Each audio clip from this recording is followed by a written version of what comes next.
welcome back to my channel. It's Gavaza Baloyi speaking, and I am here with another video.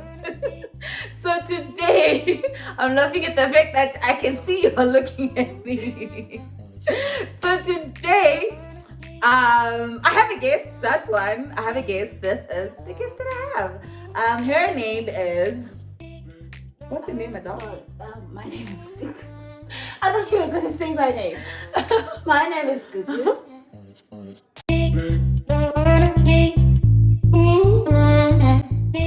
Just Gugu, nothing else, nothing.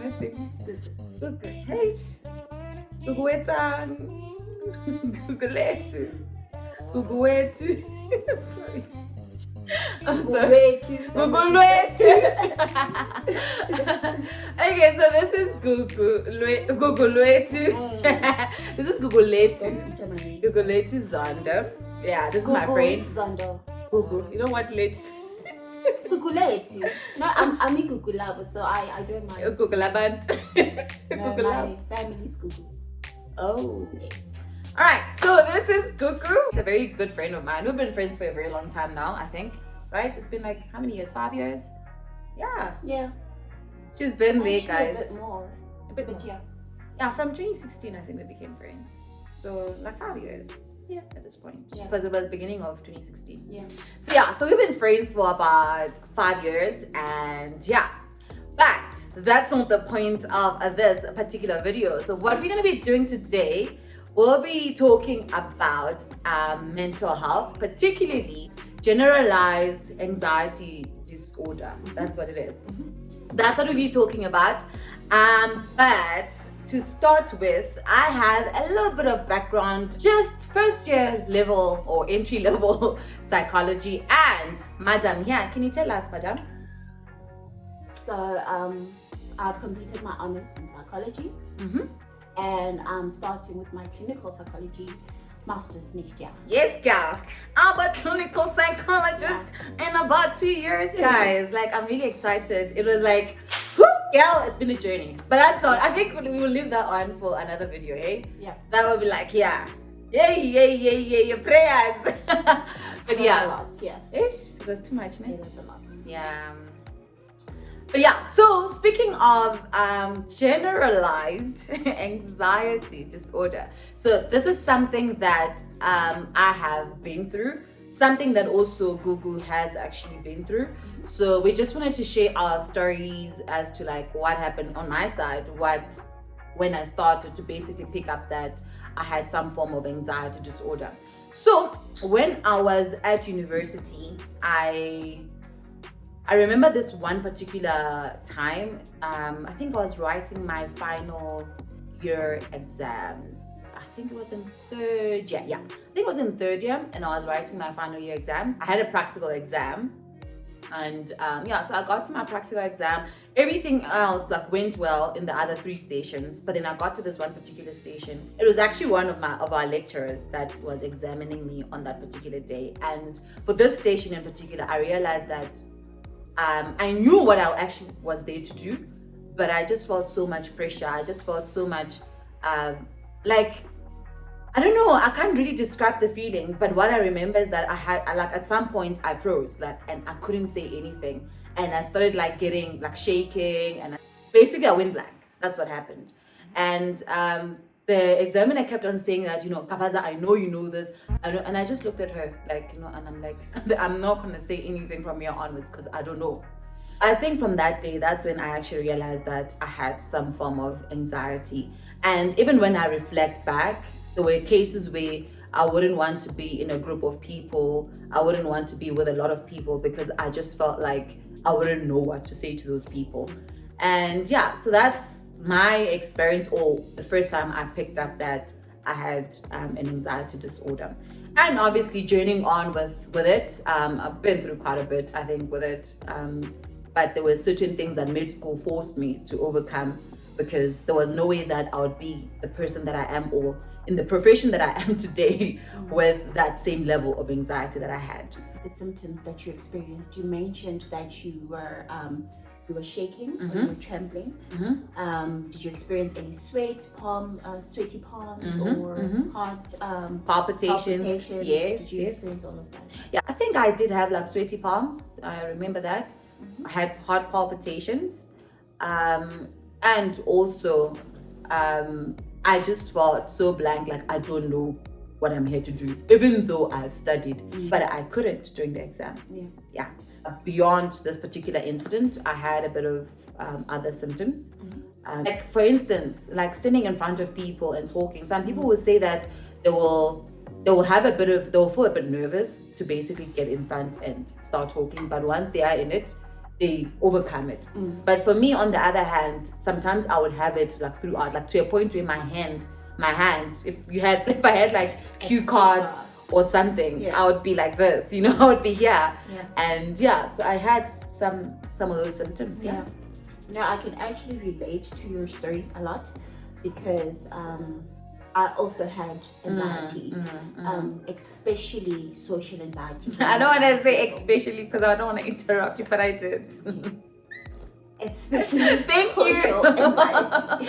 Especially social anxiety. Yeah.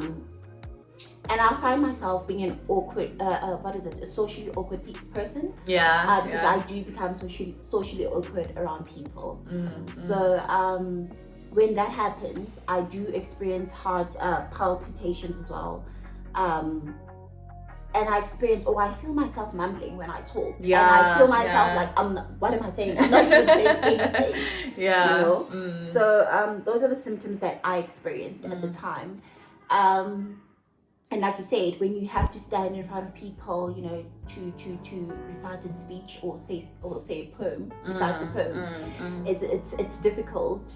And you start shaking. I remember this one time as well. I was in grade 8, if I'm not mistaken. They asked me to stand in front of the class to recite a poem, and I couldn't at all. The teacher had to stop me, and she asked me to step outside and just do some breathing techniques.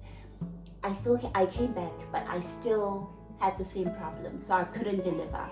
And as a result, it affected my marks greatly because of that. So this is really to say that anxiety does affect us greatly, and it affects our progress. It affects our daily living. Exactly. And it blocks us from actually achieving things we want to achieve, because we would experience the symptoms at the time, and we would want to just not go through with it. Yeah, that's true. Yeah, and as a result, we don't achieve what we plan to achieve. So Sure. Yeah, like I mean, if you are someone who has been or who has ever experienced anxiety, or a generalized anxiety, or even just specifically social anxiety disorder, you will know, like I feel like you will relate to some of these things that we're talking about, because as much as we actually have never had this conversation about our anxieties, have we? We never really had. So it's actually quite amazing that now that we're talking about it now, we sort of like kind of finding a common ground to say, actually, this is something that I've also been through. And I think for me, what I did, or like what I still do, because I don't think I've completely recovered from it.